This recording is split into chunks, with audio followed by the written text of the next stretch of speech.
Evening edition തുടരുന്നു. കോഴിക്കോട് കക്കാടംപൊയിലിലെ അപകട ഭീഷണി ഉയർത്തുന്ന സ്വകാര്യ ക്വാറിക്കെതിരെ നടപടി. വെണ്ടേക്കംപൊയിൽ മേലേമങ്ങാട് പ്രദേശത്തെ കൂറ്റൻ മൺകൂന നീക്കം ചെയ്യാൻ അധികൃതർ നിർദ്ദേശം നൽകി. പുള്ളിപ്പാടം വില്ലേജ് ഓഫീസറും ചാലിയാർ പഞ്ചായത്ത് അധികൃതരും സ്ഥലത്ത് പരിശോധന നടത്തി.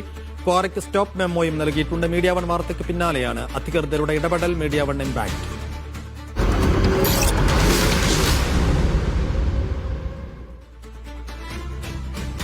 സമീർ സി മുഹമ്മദ് വിശദാംശങ്ങൾ നൽകും.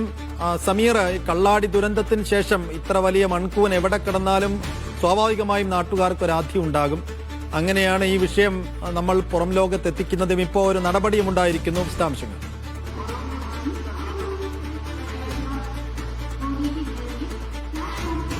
കള്ളാടി ദുരന്തത്തിന്റെ പശ്ചാത്തലത്തിൽ വലിയ ആശങ്കയാണ് പ്രദേശവാസികൾക്കൊക്കെ ഉണ്ടായിരുന്നത്. പ്രത്യേകിച്ചും അതിശക്തമായ മഴ ലഭിക്കുന്നുമുണ്ട്. ഇതിന്റെ ഭാഗമായിക്കൊണ്ടാണ് കക്കാടംപൊയിൽ മേഖലയിലെ ആ കുടുംബങ്ങളൊക്കെ വലിയ ആശങ്ക നമ്മോട് പങ്കുവച്ചത്.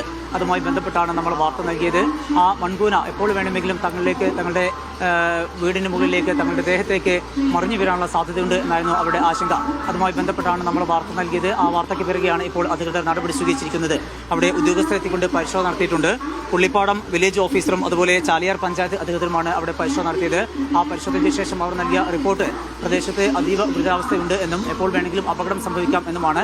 അതിന്റെ അടിസ്ഥാനത്തിലാണ് ഈ മൺകൂന, ഈ വലിയ മൺകൂന അവിടുന്ന് എടുത്തു മാറ്റണം എന്നുള്ള കർശനമായിട്ടുള്ള നിർദ്ദേശം സ്വകാര്യ ക്വാറി ഉടമകൾക്ക് നൽകിയിരിക്കുന്നത്. അതോടൊപ്പം തന്നെ മറ്റു പ്രധാനപ്പെട്ട കാര്യം കൂടി ഉണ്ടായിരിക്കുന്നത്, അവിടെയുള്ള ആ ക്വാറിക്ക് ഇപ്പോൾ സ്റ്റോപ്പ് മെമ്മോ നൽകിയിട്ടുണ്ട് എന്നുള്ളതാണ്. അവിടെ നിന്ന് ഇനി ഖനനം പാടില്ല എന്നുള്ള കർശനമായിട്ടുള്ള നിർദ്ദേശം കൂടി നൽകിയിരിക്കുന്നു എന്നുള്ളതാണ് ഏറ്റവും പ്രധാനപ്പെട്ട മറ്റൊരു കാര്യം.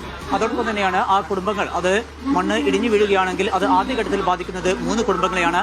ആ 3 കുടുംബങ്ങളെയും അവിടുന്ന് മാറ്റി പാർപ്പിച്ചിട്ടുണ്ട് എന്നുള്ള മറ്റൊരു പ്രധാനപ്പെട്ട കാര്യം കൂടിയുണ്ട്. ഏതായാലും ഇപ്പോൾ അധികൃതരുടെ ഇടപെടൽ ഉണ്ടായിരിക്കുകയാണ്. ആ ജനങ്ങളുടെ ജീവനും സ്വത്തിനും അവർ സുരക്ഷ ഒരുക്കുന്നു എന്നുള്ളതാണ് ഏറ്റവും പ്രധാനപ്പെട്ട കാര്യം. അത്തരത്തിലുള്ള നടപടിയാണ് ഇപ്പോൾ ഉദ്യോഗസ്ഥർ സ്വീകരിച്ചിരിക്കുന്നത്. ഏതായാലും വാർത്തയ്ക്ക് പിറകെ അവർക്ക് സംരക്ഷണം ലഭ്യമായി എന്നുള്ള വലിയ സന്തോഷം കൂടിയുണ്ട്. എന്തായാലും ഇപ്പോൾ മഴ കനക്കുന്നതാണ് വലിയൊരു ആശങ്കയ്ക്ക് ഇടയാക്കുന്നത്. ആ വേളയിലാണ് ഇപ്പോൾ അധികൃതരുടെ ഇടപെടൽ കൂടി ഉണ്ടായിരിക്കുന്നത്. സേഫ്. സമീർ സി മുഹമ്മദാണ് വിശദാംശങ്ങൾ നൽകിയത്.